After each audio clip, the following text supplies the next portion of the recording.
Hello and welcome to WooStream, bringing Willamette to you. I'm Tiffany Newton, the Director of Graduate Alumni Engagement here at Willamette.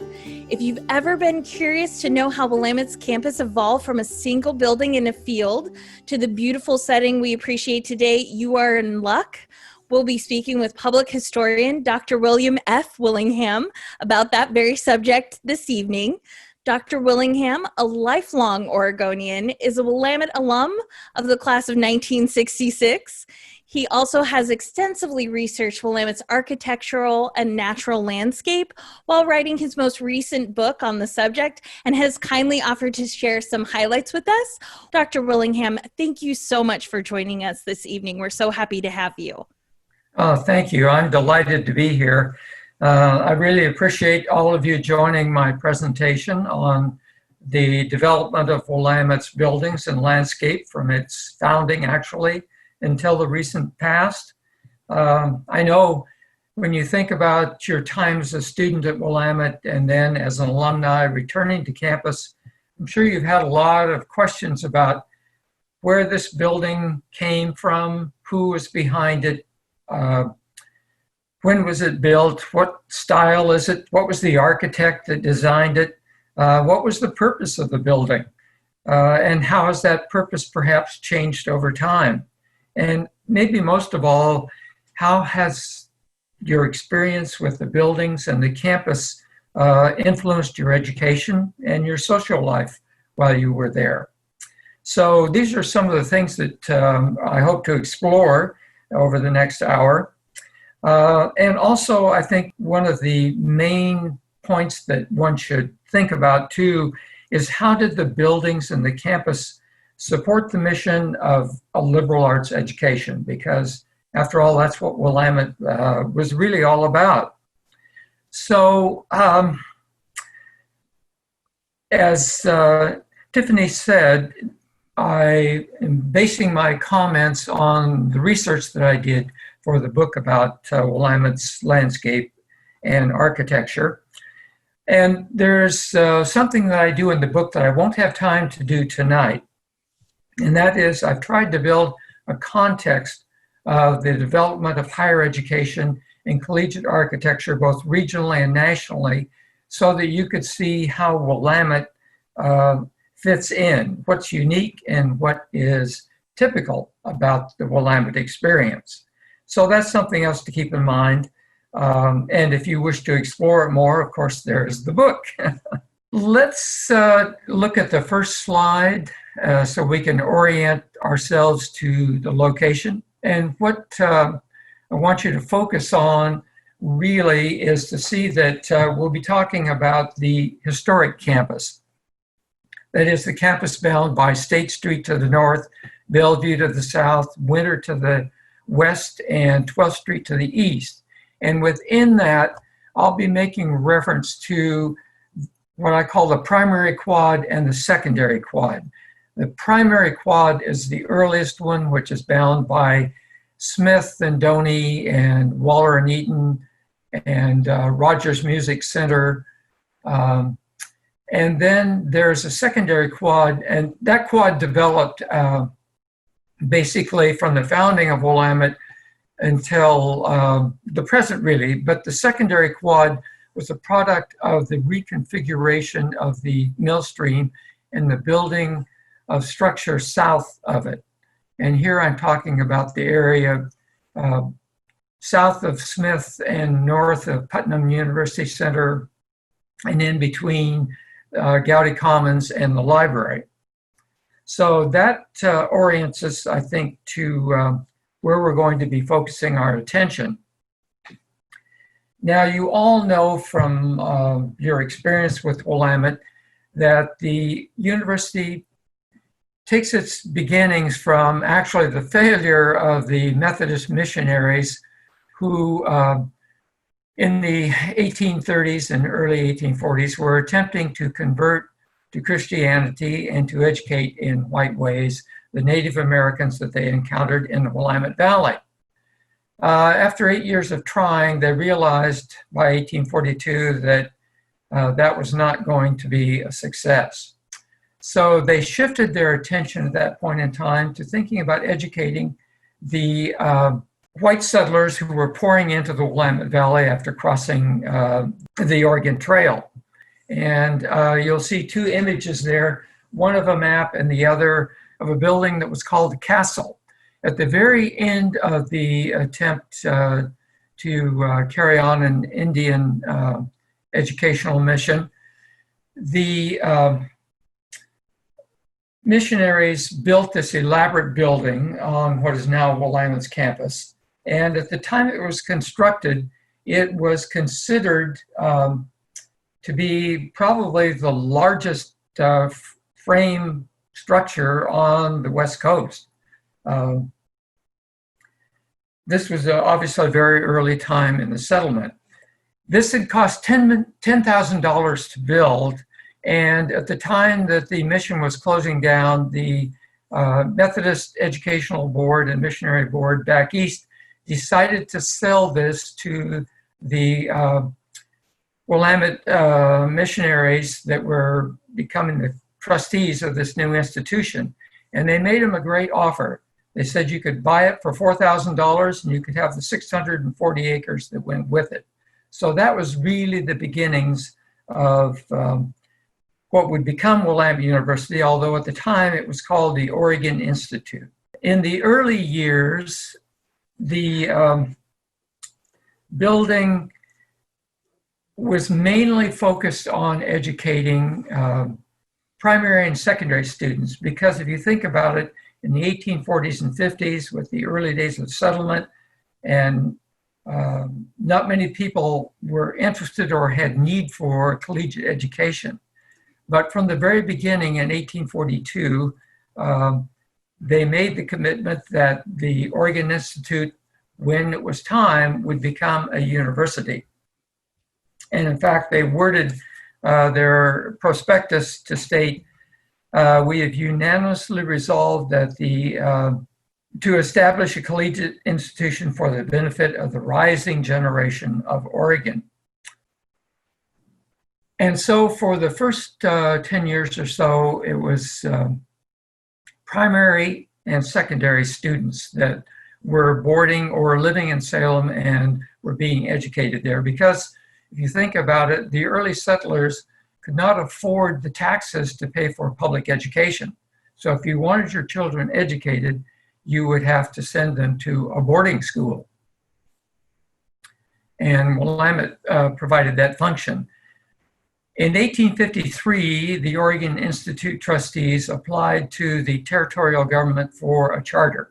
And at that point in time, the name was changed to Willamette University, or as it was written in the original document, Willamette University. And by the early 1850s, it was finally possible to begin offering some collegiate courses. And by 1859, Willamette had produced its first graduate, which was a woman, Emily York. And her degree was Mistress of Literature. And this brings up another point that I'll be talking a little bit more about in a minute. Willamette, as near as I can determine, is the second oldest institution of higher education that was coeducational.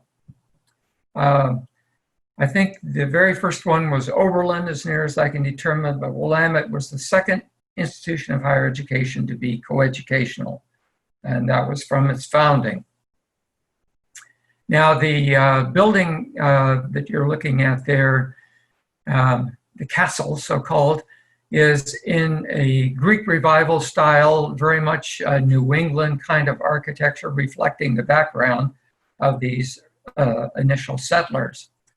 Very plain, but yet very symmetrical and balanced. It had two wings in the back, and everything occurred there. Even the president of the college lived in the building, and all of the classes were held there, and students lived in the attic, the male students. Finally, and the map to the side there gives you some idea. This is a General Land Office map that shows the original Institute land, which encompassed out of that 640 acres, 97 acres that was given over to the educational institution. And then it's the hatched little rectangle that is a little below the center of the map. And off to its left is the hatched area that would become, yes, that's it. And the hatched area off to the left are the lots that were laid out that would become Salem. And in the early years, this is how the institution financed itself, was selling off its land to create Salem and to provide income for the early of the institution. This is a bird's eye view of Salem in 1858. When you see the original, you can actually make out where the Oregon Institute or Willamette University is located, and it's a little bit to the right of center in the structure, but it gives you some idea of what the surroundings were like in those early days of Willamette. The buildings surrounding the map are typical Salem buildings, and of course you can see at the very top center is the Oregon Institute or Willamette University building. By the early 1860s, the Institute building was getting a little down at the heel, frankly worn out from all of its use. And so the trustees decided they needed to have a more substantial building if they were going to continue with the university. So they began raising funds, and by 1864, they had come up with a plan and laid the foundation cornerstone for the building, and that would be the next slide. And here we're looking at University Hall, or as we know it, Waller Hall. And in the background on the image to the left is the Institute building. So you can see the relationship between Waller and where the Oregon Institute building is located. It's approximately where the theater building is on the campus today, or as we knew it in the old days, the gymnasium. This is a very substantial building, obviously, one of the larger brick buildings in Oregon at the time, actually. It is in the Greek Revival style, and it is in the shape of a Greek cross. It consists of two wings that intersect in the center, all of equal size. And it has the very simple Greek Revival presentation of the architectural style, with the pedimented gables at the roof line, and then smaller pedimented gables at the opening. Each wing is set off in 3 bays by projecting brick pilasters, which you can sort of see where the light hits the photograph on the right.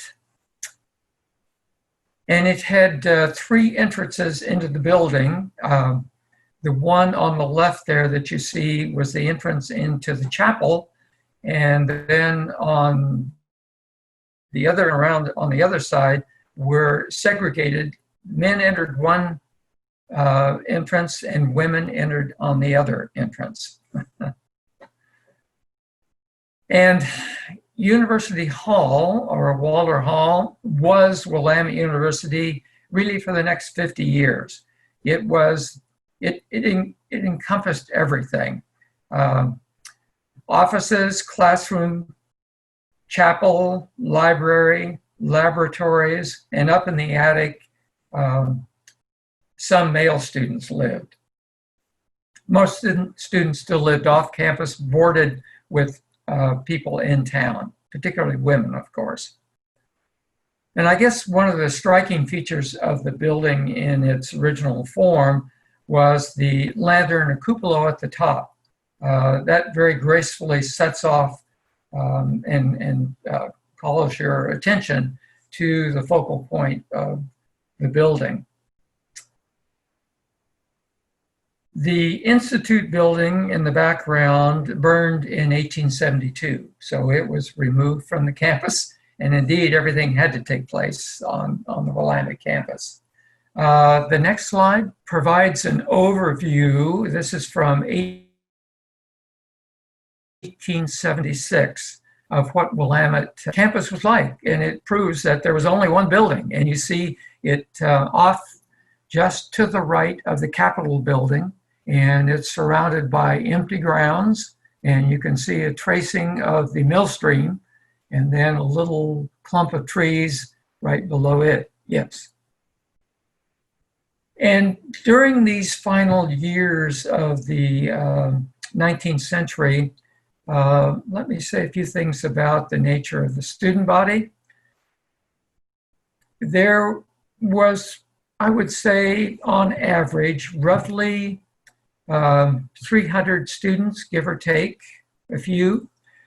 And most of those students, though, were secondary education students. By roughly 1870, they dropped the primary grades, the 1 through 8, because by that time there were public supported primary schools.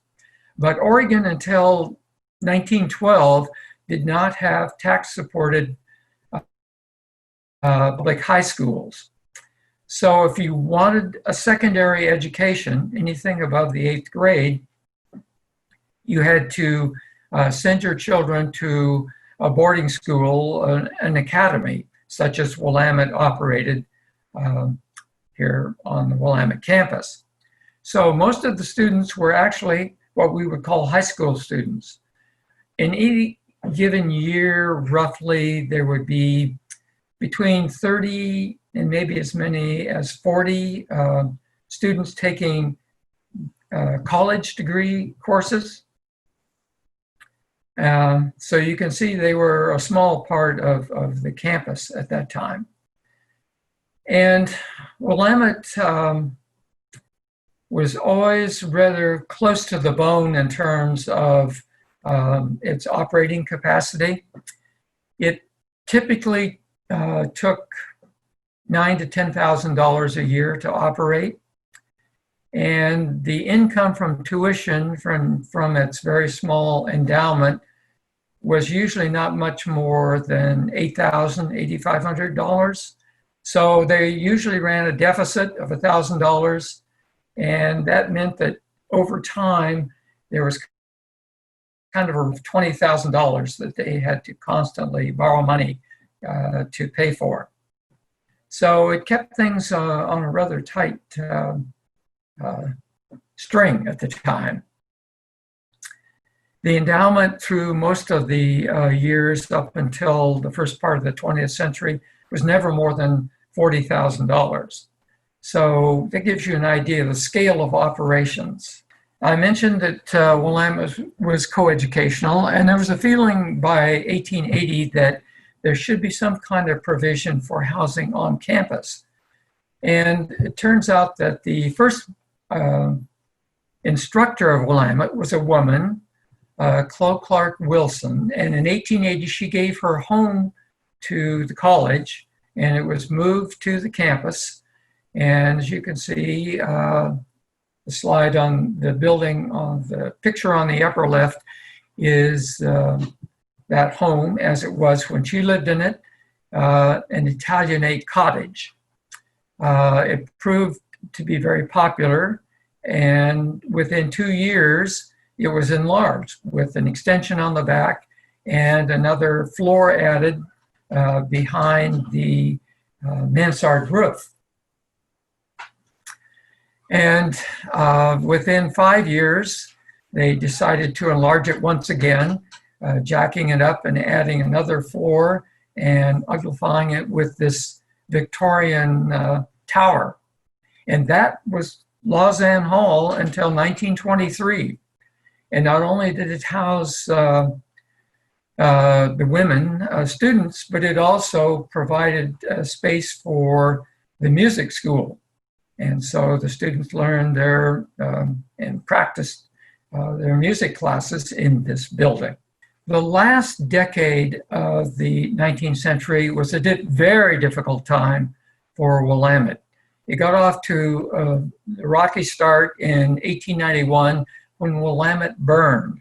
And you can see the slide there, the smoke still pouring out of the building. The photographer got there when the action was still taking place. Willamette quickly recovered from that. It had insurance money. And when it restored Waller Hall, or University Hall, it added another floor because it desperately needed more space. And of course, it hid that floor behind that Empire-style mansard roof, and then added a very clunky Victorian tower that's kind of Richardsonian, Romanesque in style. So poor Waller Hall lost its classical grace for a time and took on the form of Victorian Empire-style architecture. Things got even worse in 1893 when a national depression hit the country, and that placed added pressure on Willamette's finances. And at the same time, it turned out that there was a movement afoot to move the entire campus to Portland. There were some alums and some folks, Methodists in Portland, who felt that Salem was something of a backwater and that the university would be a lot better off in the cosmopolitan city of Portland. There was a division among the administration and students of Willamette, but the majority wanted to stay in Salem. And there was some question indeed if the college could move at all because of the terms of its charter. But that didn't deter the Methodists in Portland, so they started competing a rival Methodist university called Portland University. And they managed to take away from Willamette the financial support that the Methodist church was providing to Willamette. It was never a great deal, but every penny counted. And they diverted that money then to Portland University. So over the course of the rest of the decade, competition between the two schools, and there wasn't room for both of them. The Portland University had really been part of a real estate scheme that imploded once the Depression hit. And so it never really was able to thrive. It had no endowment, and the one building it built went into receivership. And by the end of the decade, the school closed and it merged back with Willamette, and the Methodist Church decided to shift its funding back to Willamette. So Willamette survived. The Portland University was sold to the Catholic Church, and it became what is today the University of Portland. So the University of Portland began as a Methodist school at its beginning. Once Willamette was able to put behind itself the terrible 90s, it had to focus then on trying to raise the necessary funds to build more collegiate buildings. But first, the money had to be raised, and they needed to pay off the debt that had been accumulating. But by 1910, they were able to increase the endowment to $100,000 and to pay off the debt. And so that brings us then to the next building I would like to talk about. This building dates back in the 90s. Not everything was bleak during the 90s. By the mid-90s, Willamette was beginning to get involved in collegiate athletics, and there was a need for a gymnasium on campus. The trustees were unwilling to spend the money on it, so the students and alumni and some citizens within Salem raised $2,500 and built this wooden building as the gymnasium.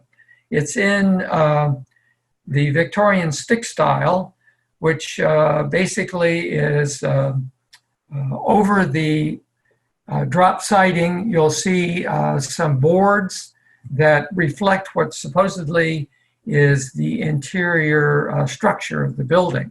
So it's a decorative application of these boards to the basic exterior of clapboard siding. And this was Willamette's gymnasium until the building burned in 1921. This is another bird's eye of Salem, and it's from 1905. And it shows what the campus was like at that point in time with the three buildings that we talked about. Just to the right of the Capitol building again, and where that black line goes down the center, you'll see Waller Hall and Lausanne Hall and the gymnasium, and surrounded by, again, a very level plain.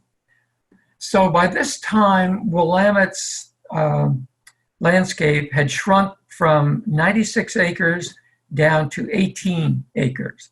And it would stay until the late 20th century and then start expanding again. But by that time, they had sold off just about all of the land that is now present-day Salem. So in 1905, let's go to the next slide. This building was the medical school building. Some of you may not know that Willamette not only had a law school that started in 1881, but also had a medical school that went back to 1867, the same year that Waller Hall was opened. The medical school operated on the Willamette campus or in downtown Salem in rented space until 1878. And then because Willamette or Salem had such limited hospital facilities and therefore not very much in the way of clinical facilities that students could train by, they moved the medical school to Portland, where there were hospitals that could provide the necessary clinical experience. And the medical school thrived there until the late 1880s. And then there was a falling out in the faculty, and some of the faculty deserted and linked up with others were forming the University of Oregon's medical school. And at that point, then the medical school struggled on until 1895, when they returned to Salem and then again operated out of rental space in the downtown until 1905, when the faculty, the medical faculty, raised enough money, $10,000, to build this building on the northwest corner of the campus. And it's in classical revival style, very restrained, symmetrical, square building.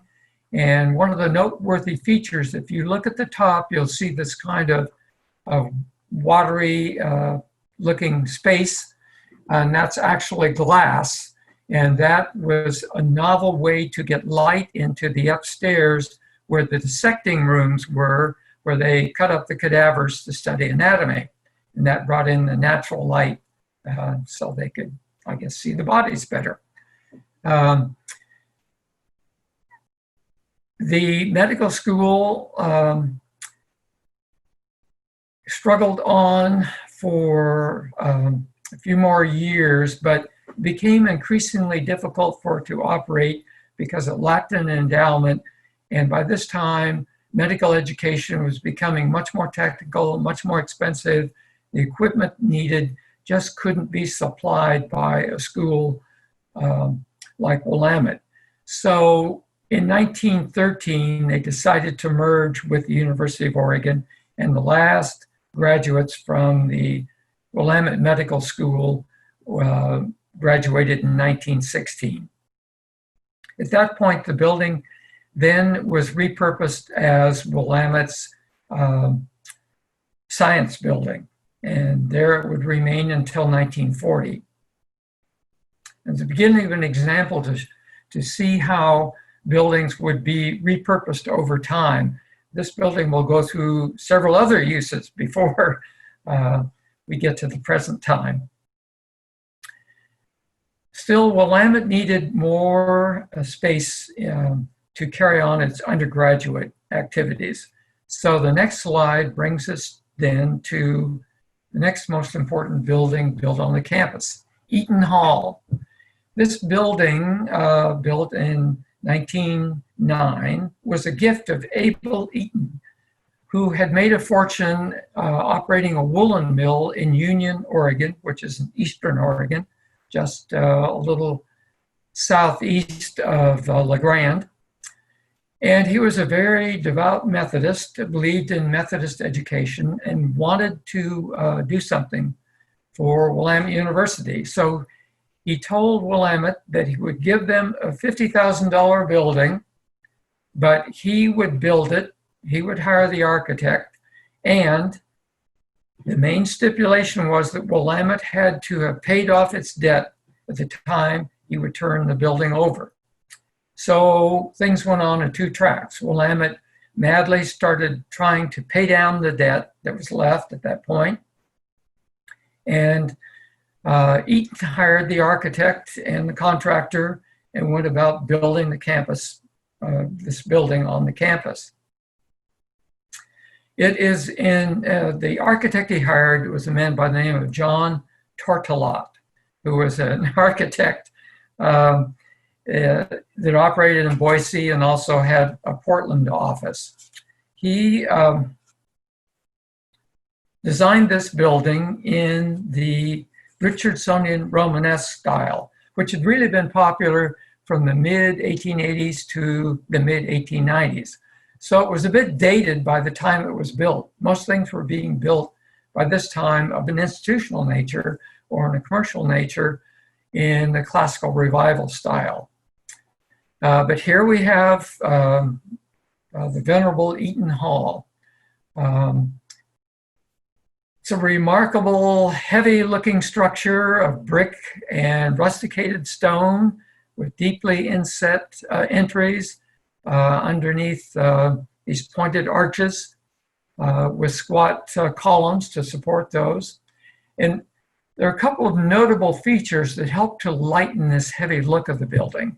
And they are the turrets at each corner with their caps that point upward, lifting your eyes upward to take you away from that heavy solid structure.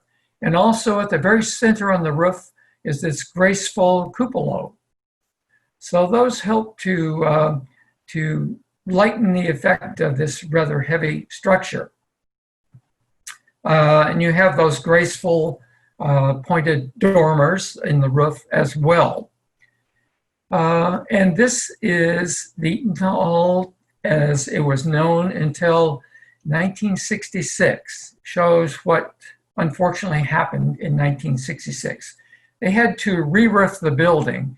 And at the time they did that, unfortunately, to make future maintenance easier, I suppose, they removed the turrets and the cupola. And so you have then just this heavy, solid structure, and it lost some of its lightness, some of its its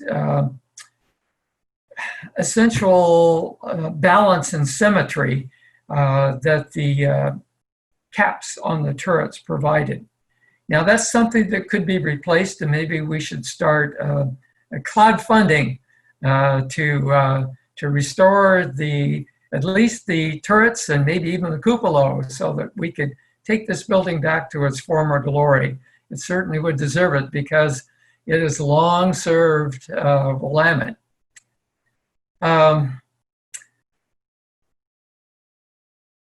That's probably enough on that building. Let's head on. In 1919, Willamette had its second fire, and Waller Hall once again burned. And so the decision had to be made whether, and the fire was even more extensive the second time. Virtually the entire interior was gutted. So should Waller be totally replaced by a new building, or should it be restored to its former glory? And the decision was made to take it back to what it had been when it was first built. And the architect who did that work was Walter Legg, and he also had been one of the architects on the medical school building. And he very carefully restored Waller Hall, and at the same time, he was also hired to replace Lausanne Hall, because by 1923, it was beginning to really suffer from overuse. And so we'll look at that in a minute. But also, the firebug wasn't done with Willamette at that time.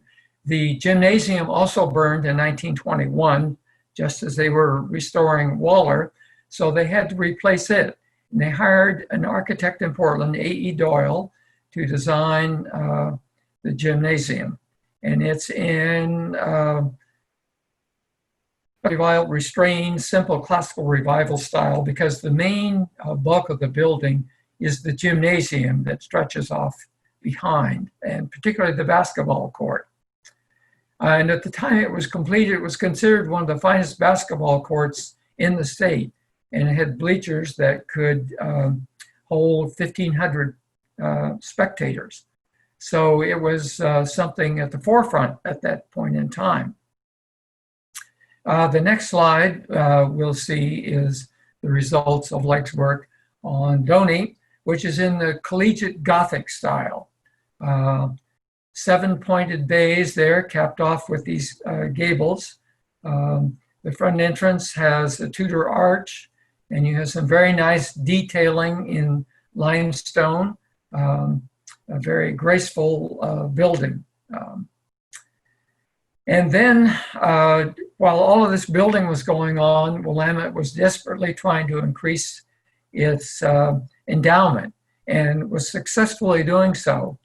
As I mentioned, back in 1910, it had raised the endowment to $100,000. Within a few more years, it got it up to $500,000, and by 1922, it reached $1.75 million. This was a result of arduous fundraising and several sizable gifts by some men who'd made their fortunes in the lumber business, R.A. Booth and E.S. Collins, and also a very sizable challenge gift from the Rockefeller Education Fund, and another sizable bequest from James J. Hill of the Great Northern Railroad. So Willamette was well suited to survive the next major economic blow that hit the country and Willamette, which was the Great Depression of the 1930s.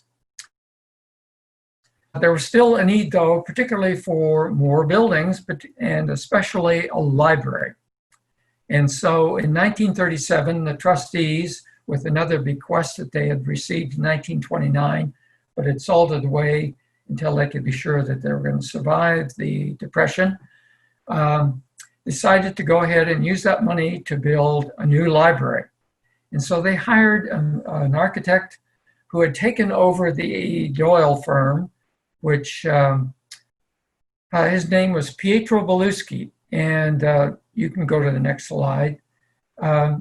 He is probably one of the most prominent, important architects of the 20th century. He lived a long life, in fact, almost the entire 20th century, from 1899 to 1994. And he was famous for many important buildings, not only in Oregon, but across the country. He was one of the progenitors of the Northwest regional style of domestic architecture and of the international style in the modernist school of architecture. Probably his most famous building is the Equitable Building in downtown Portland, which was the first international style skyscraper built of aluminum and tinted glass curtain wall. And that took place in 1940. So he did that. His major commission in the early 30s had been the Portland Art Museum. So when he designed the Willamette's library, the next slide, it was to be in a strict Georgian style. And if you think of the Portland Art Museum, you can see that it follows along in those lines. The traditional Georgian style would have a lot more decoration on it. It would have coining and pilasters and columns and pediments and all of the paraphernalia of the traditional Georgian style. As you can see here, and the reason why I have the plan next to it is that it largely, it's expression of Georgian architecture by the symmetry of the balanced symmetrical proportions of the massing of the building. The few hallmarks of traditional Georgian decoration that it has are the multi-paned windows with the oversized keystones at the top and the hip roof with the cupola. And he does something interesting with the roof. In order to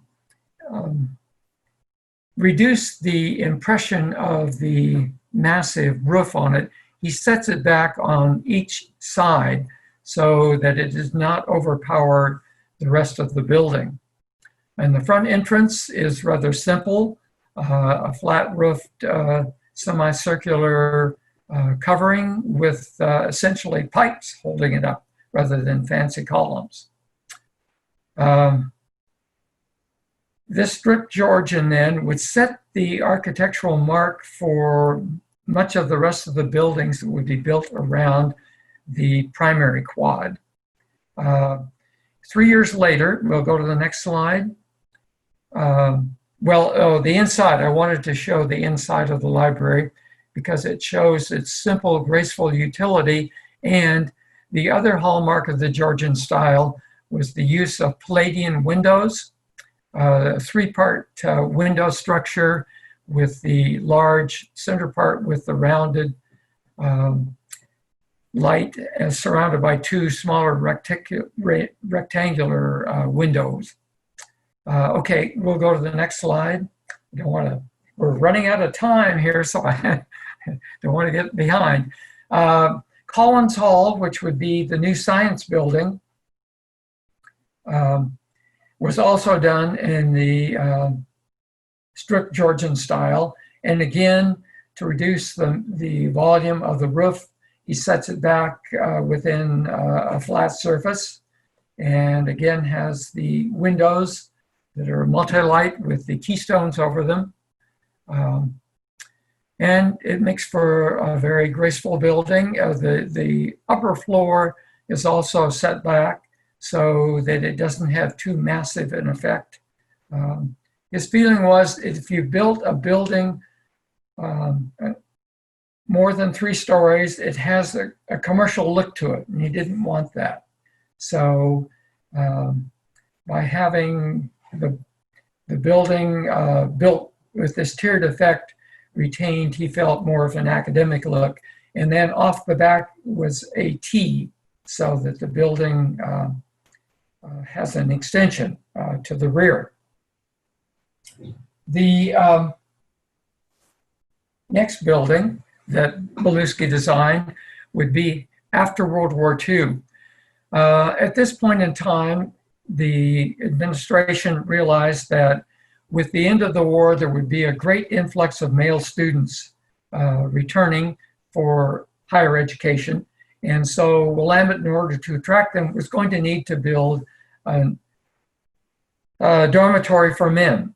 Now, they built the female dormitory on the east side of campus. On the west side of campus. So it made sense then, in that day and age, that the male dormitory would have to be on the other side of the campus to keep the men and the women separate. And in designing, again, the stripped Georgian look, he also had to contend with the fact that this building would have to be designed in the shape of an H in order to accommodate not only the dormitory for the independent students, but the wings would be providing housing for 4 fraternities. And in order still to keep this within the Georgian look, but yet accommodate the fact that there would have to be many windows, he designed this rather presentation of a 3-part window with casements on the side and a fixed window in the center and very simple window surrounds and in a ribbon effect. But again, the Georgian element is there with the hip roof and the cupola. And you can see on the slide to the right, the H effect from the rear, showing how that would operate. And then on the first floor with the common eating facility being exposed.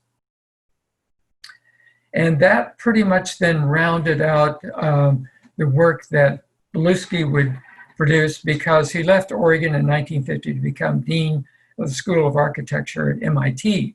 So Willamette had to come up with a new architect, and he would be James Payne, a local architect, and he was commissioned then to design the next buildings that Willamette would need, and that would be the grouping around the quad. And the next slide. He also chose, went there. He chose also to build these buildings, since they were close to the library and the science building, in the strict Georgian style. The center building would be Smith Auditorium, which contained wings housing art and music, with the auditorium in the center. And then off to the right was Doney Hall, and off to the left, to the west, was Bishop Infirmary. You'll notice the difference between, in Payne's rendition of the stripped Georgian style, was to flatten the roof a bit and to not place a cupola on it.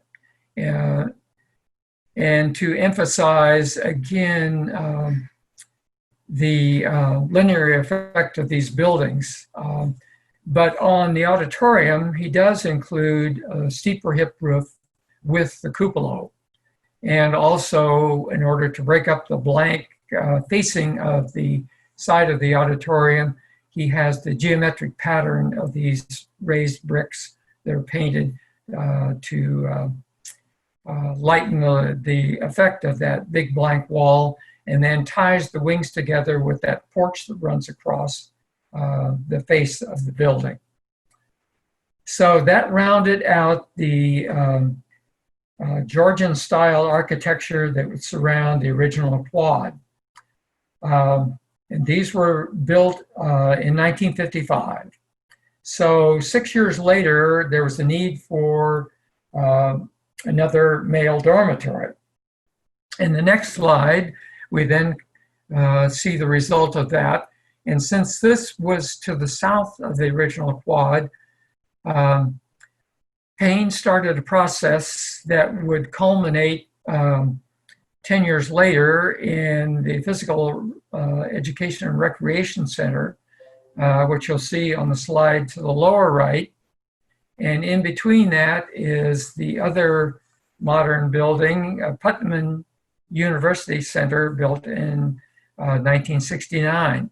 And you'll see at the top there, when he did Matthews Hall, he becomes much more modern, even though it's built in the shape of an H, and still makes a nod to the Georgian style. It's even more modernized. It's a totally flat roof. The ribbon windows are even more pronounced. No surrounding of them at all. And there's also now, along with the brick, some raw concrete being used. And this is very much the hallmark of the modernist idea of the architecture evolving in the 1960s and 70s. And probably the foremost expression of that on the Willamette campus is Putnam Center, which is almost brutalistic in its expression of the modernism, with the more expansive use of the raw concrete and the ribbon windows to express that.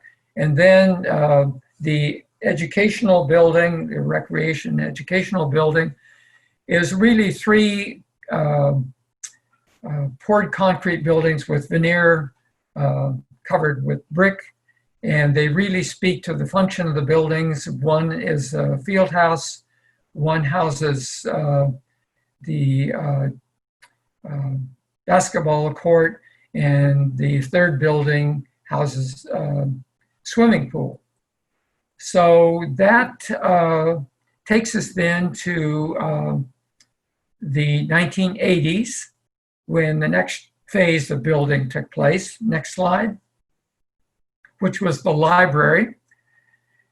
And the other slide is 1991 with Gatke Commons. And the thing about these two buildings is that they're again in the modernist style. And I would point out about the library, it's brick on either end, but its sides are glass, and they're not specifically smooth, they undulate. And that is to reflect the fact that they're built along the mill stream, and they're to reflect the undulating movement of the mill stream, which by this time has been reformed and then becomes part of this secondary quad. At the other end of the quad is Gatke Commons, and the gabled side ending pieces there reflects the fact that it faces onto Eaton Hall, and it picks up the gabling from that. So it's a blend of modern and the traditional collegiate Gothic. Next slide. This I wanted to show was an example of your traditional Georgian structure, which Payne built in 1965, the law school. And then when the law school was doubled in size in 1991, 92, it has a compatible strip Georgian added to it. But here you see all the examples of the extreme traditional Georgian with the balustrade and the pedimented entry way with the columns. Let's go to the next couple of slides. This is Olin Science Building. It was built in the early 90s, and it shares something in common with Eaton Hall. And that is the fact that the Olin Foundation that gave the money for this chose the architect and the contractor and built the building and gave it to Willamette.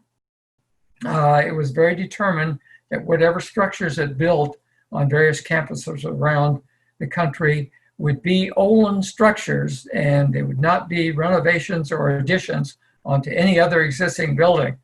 So Olin shares in common with Eaton Hall this idea of the gift from the outside that Willamette humbly receives, but doesn't have a lot of control over in the building process.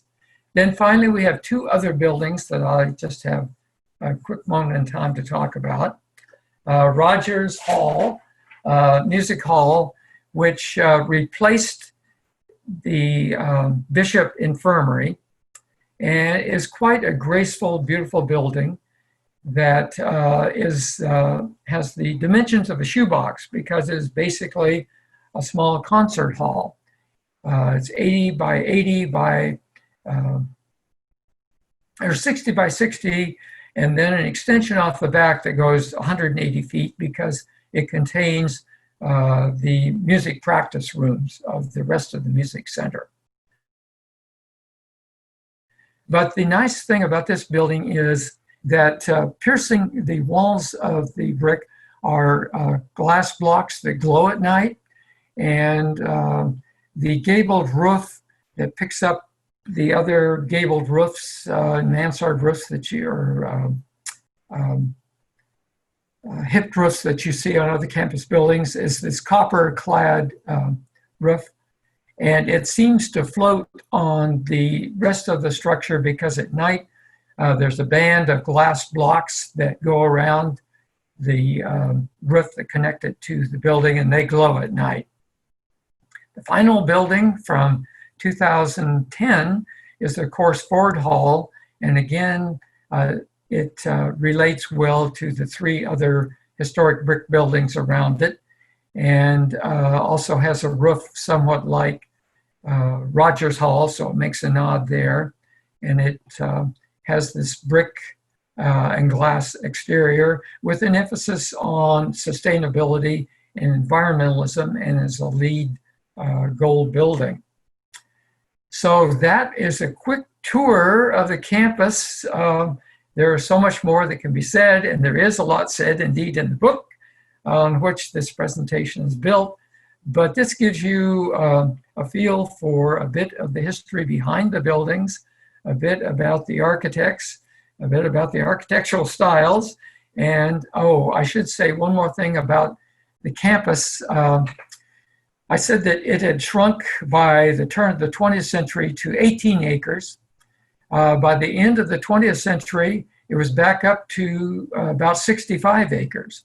And that reflected the fact that the university, in conjunction with Salem, engaged in urban renewal, and it picked up land to the south of the campus that Willamette could build on. And it also includes the 10 acres that the Bush Pasture athletic field is located on. So that's kind of it.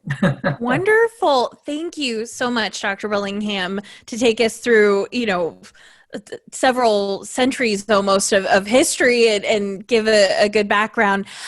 There are a whole bunch of questions, so I'll try to get through them as quickly as I can. But one of the big ones that came through is Gatke Hall. And if you could speak a little bit about that building. Sure. That building started life in downtown Salem, where it was the post office, built about 1905. And during the Depression, it was replaced by the current post office. And so it was up for sale. And the university bought it for the price of what it would cost to have demolished it, $750, and then spent $2,500 moving it from its downtown location to the campus. And then in the process of moving it, this is 1938, it did a lot of damage to the building, so it cost another $30,000 to restore it. And Pietro Beluschi got the job for doing that. And then it was turned into the building to house the law school. And the law school remained there until 1965, when the first part of the current law school was built, the one that was the traditional Georgian style building. So that's how Gatke Hall got to campus. And today, of course, it no longer houses any law school buildings, but serves, I guess, for a while it was economics, but I think there are other classes that operate out of it. And then one of the other questions we got was about that drawing of the castle building that you were first showing with the trees around it. And they were wondering if that's how it was actually situated, or if those trees were for effect, or and kind of where that might have been. Probably the artist's endowment of the drawing. Willamette's campus over time has had a lot of changes to the trees that exist on campus. Most of what you see now was not there originally. In fact, in the early years, it was just pretty much an open field that cattle or sheep grazed on to keep the grass down. And over time, trees came and went, and they changed the look of the campus quite a bit over the course of the time. But I think what's important to recognize out of that is there's a great deal of harmony between the buildings and the grounds.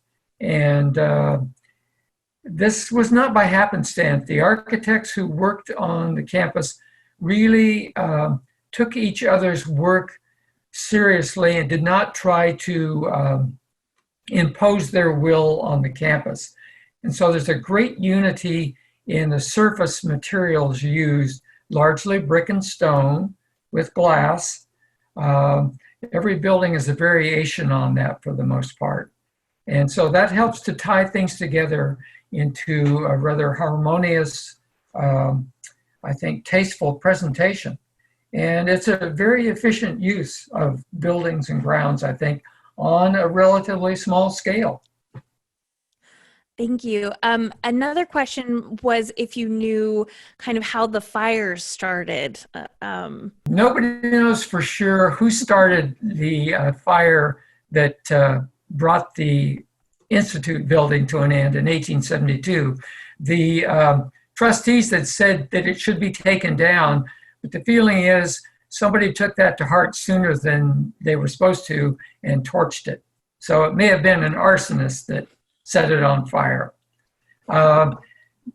No one knows for sure what caused the two fires in Waller Hall, but since there were students living in the attic, it's easy to imagine that somebody tipped over a flammable fuel and set it going, because the buildings were heated by wood stoves in the early days, and they used kerosene lanterns or gas lighting later on. So it was easy to see how something could spark a fire. Another question is about all of the cupolas that we have. Cupolas, do you know if there was a specific purpose for them, or were they more ornamental? Ornamental. Okay. They were designed, in the case of Eaton Hall, to give a sense of lightness to a heavy building. And because they were typical of that style, particularly loved by Victorian architecture. But the cupolas that were designed by Beluski and by Payne were very much a function of the Georgian style. And so it was a way to speak to the Georgian style without having to overpower it with a lot of extra decoration. Building a little bit on that, we have a question. Was there any sense of purposeful rejection of the older Georgian styles when the shift to modernism came in the 1960s, or was it more taken for granted that this was the style of the time? There was a feeling that as new buildings were added on the edge of campus, they were freer to move away from the strictly either strict or traditional Georgian or classical look. But they still relate well because they use the same materials, even though it's a more modernist exterior. It's interesting too that in the sorority buildings and the York and Lee House, York and Lee House are a great example of mid-century modern architecture. James Payne did those. And the sorority houses were designed to reflect the typical architecture you would find in suburban America, because that would supposedly appeal to the parents who were sending their daughters to Willamette, and they would feel at home in the suburban architecture that these buildings reflected. Wonderful. Another question that came in, aside from the 300 plus acre Zena forest property, are there any other lands endowed or otherwise that Willamette owns, or other buildings? Well, there is, yes. And unfortunately, the building that graced this small amount of land, Thetford Lodge, was burned by the fires. And that was also a building designed by Pietro Beluski for Charles Sprague, who was the editor of the Statesman newspaper and a trustee of Willamette, and he and his family gave that lodge to Willamette in the mid-60s and served Willamette well until the fires of this summer. But that's the only other acreage. Willamette has moved eastward towards the downtown and includes the buildings for a couple of blocks. And in fact, another Beluski building is contained on the additions, the old YWCA building, which is currently not being used, but that was designed also by Pietro Belluschi in a modernist frame. Wonderful. Another one is more taking the focus away from the buildings, but really about the land. And we have a couple of questions. One, was there a livery or a barn kind of towards the beginning of the campus? And then another, what was the purpose or the use of the Sparks parking lot? Yes. In the early days, until really the 1940s, there was a big barn on the southwest or southeast corner of the campus, because at times there had been a cannery that operated on the edge and it was used as a warehouse. And it was often used by the students for various purposes and eventually became part of the campus again as Willamette reclaimed land to the southeast. And that is where approximately Matthews Hall sits today. And before Matthews was built, it was, once the barns were torn down, it contained tennis courts. And tennis courts have moved all over the campus because they used to also exist where the current library exists. So, and where Smith Auditorium is today was between roughly World War I and 1950 was a football field. The original quad was a football field, and backing up against the mill stream was a set of bleachers, which was called Sweetland Field, named for an early athletic director on the campus. Wonderful. And speaking of the castle, one of the questions is, would that have been made from trees on the property, from local fir or oak? And where did they source some of these materials for the original? Yes, it would have come from the immediate vicinity. And as part of the original Methodist mission, they had a sawmill and a grist mill. So they were able to build this with money from the east and raw materials from the west. Another question that came up in kind of a complex we didn't talk about is TIUA, the Tokyo International University of America buildings that are kind of across the street from campus. How do those factor into the timeline, and are those owned by the university? They aren't. And that's why I really haven't included them in my book or discussion in any detail, because they're owned by the Tokyo University. They're built on university land, but they're really the property and under the operation of Tokyo University. Mm. So I didn't feel they were really part of the Willamette story in that sense, although they're certainly part of the university experience. It's a little tough to know how to deal with that. Well, and so much changes over time. And I know something that's probably a newer addition for folks who attended the university a few decades ago. We have quite a few questions about Ford Hall, where it's located on campus and what it's used for. If you could elaborate a little bit. Yes, it is up on the northeast corner of campus between Gatke Hall and Baxter Hall and what's now Smullen Hall, or the edge of the old Belluschi Library building. And so it's sort of shoehorned in that area. And it's largely, I think, it serves computer studies, math, and obviously any other classrooms that want to be there, but I think it's mostly focused on those two educational needs. Yes, and I believe it's also where our language support center right. is as well. Yes, mm-hmm. Right. And there's a fun theater that kind of connects to the back of the building there as well. Yes, absolutely. Well, one unfortunate thing that had to happen to fit it in is that one of the arms of Baxter Hall was amputated to make room for that. So it's no longer strictly in the shape of an H. Mm. Yeah.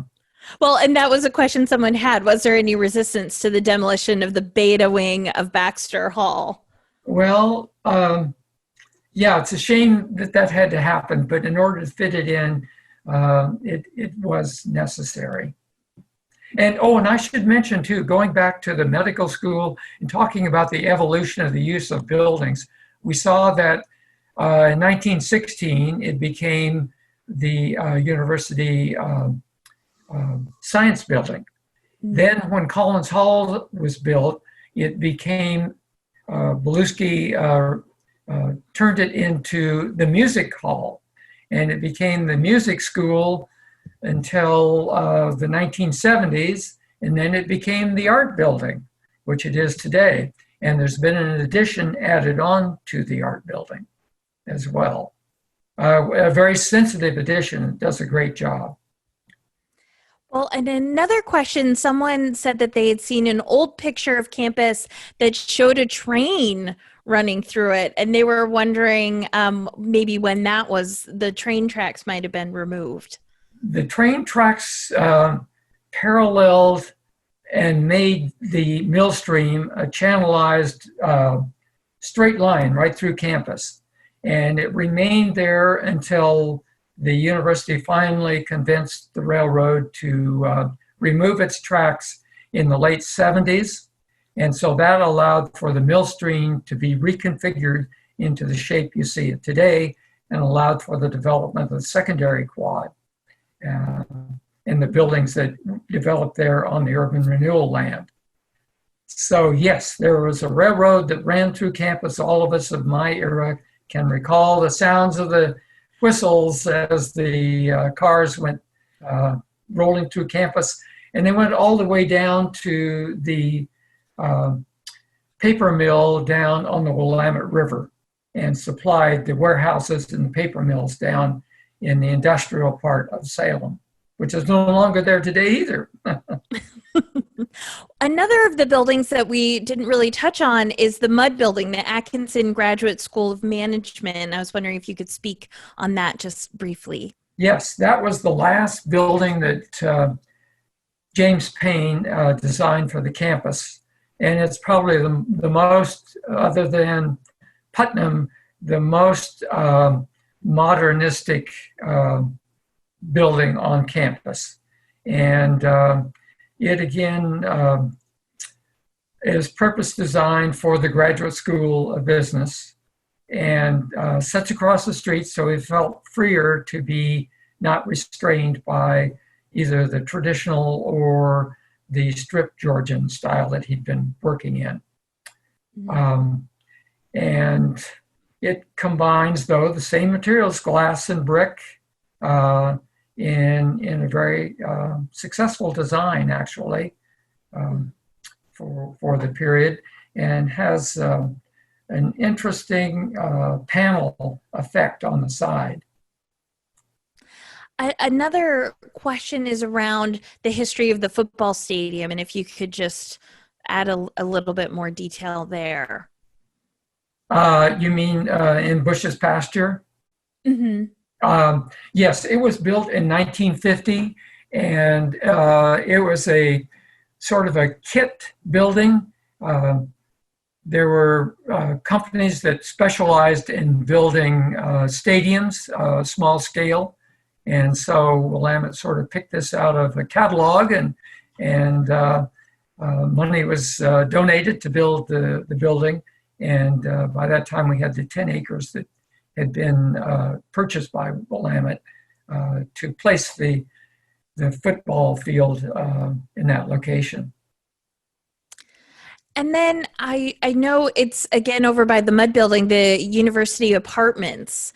Do you know a little bit about how they came to be part of campus? They came in the 90s, and they were designed primarily to be graduate housing for students in the Atkinson School or in law school. And they've been sort of a tangential part of campus and not really a heavy focus of the undergraduate mission. So again, I mention them in my book, but I don't spend much time on it. It's not a particularly distinguished design, you might say. It's an apartment building. That makes absolute sense. And then another one is really, are there any current buildings on campus that need a renovation or that you think could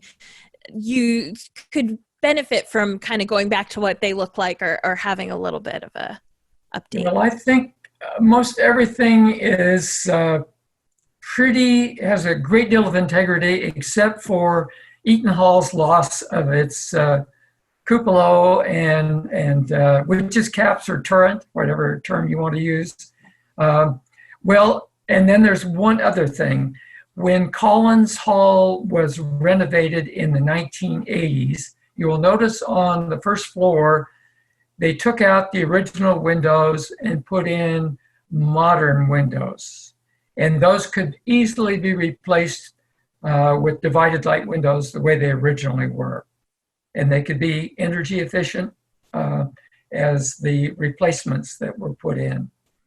And so those are probably the two most striking things that would speak to the nature of the original architectural designs. This is a fun question, are there any architectural problems or failures, in your opinion, that stick out to you? Well, I would say that Smullen Hall, which was built in the 80s, which tries to tie together Walton Hall and Beluski's original library,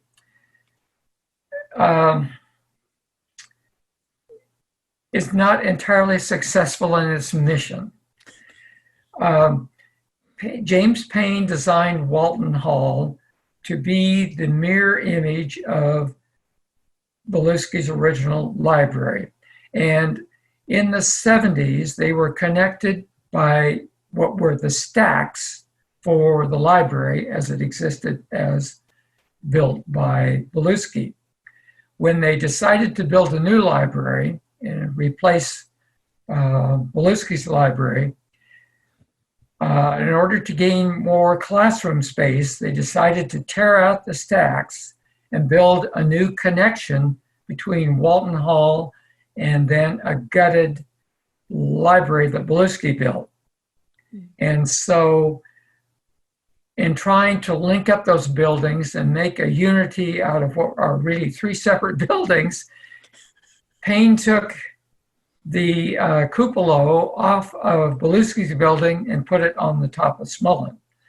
And I invite you, when we can return to campus, to take a look at that and see what you think about the combination of those three buildings. That makes absolute sense. Trying to cobble together stuff. And so we only have a few minutes left, and I want to announce who's getting the signed copy of your wonderful book and some of that. But I just have two final questions for you. Is there anything that really stands out as your favorite kind of building or piece of architecture on campus? And what would you like to see done in the future? Well, I would say it's really hard. There's a lot about each building that has something special. But if I was to choose one building on campus that I think really makes a fine architectural statement and does it in a very respectful way, is Rogers Music Center. That building is a real gem. And it draws from all the other buildings, and it does it, I think, in a individualized way, but in a compatible way. And what was the other part of the question? In the future, if like something you'd like to see or where we might be headed.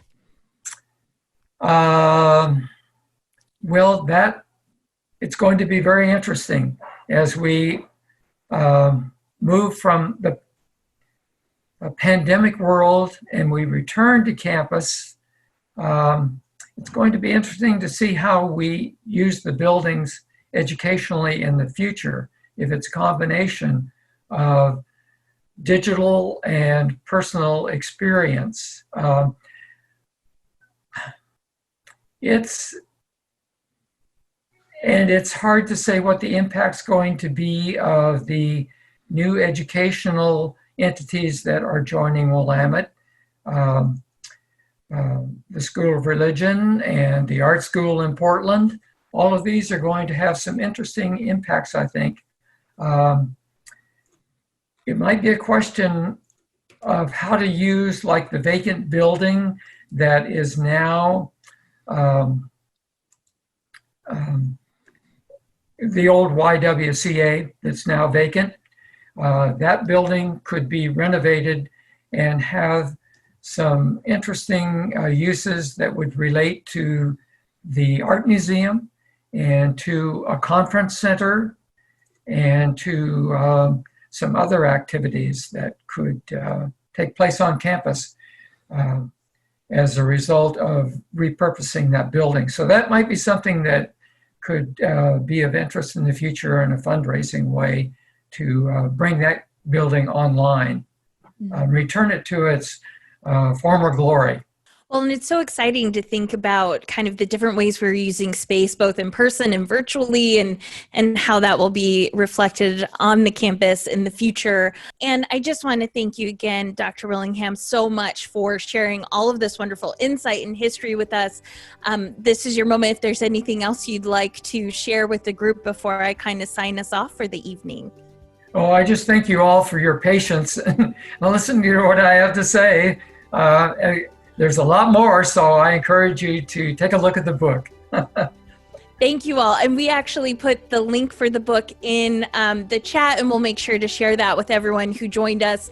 And hopefully at a alumni reunion weekend in the future, you'll be able to actually take the tour with Dr. Willingham. It's usually one of the highlights of the weekend for a lot of people who come and join us back on campus. So with that, I will just say, if you enjoyed this presentation and would like to see more Willamette content, please continue to tune into WooStream, your virtual programming platform for the university. We thank you all so much for joining us. We were so excited to dive into all these kind of interesting stories. And with that, we just hope you all are staying happy, healthy, and safe in these difficult times. And take care and have a good evening, everyone. Good night.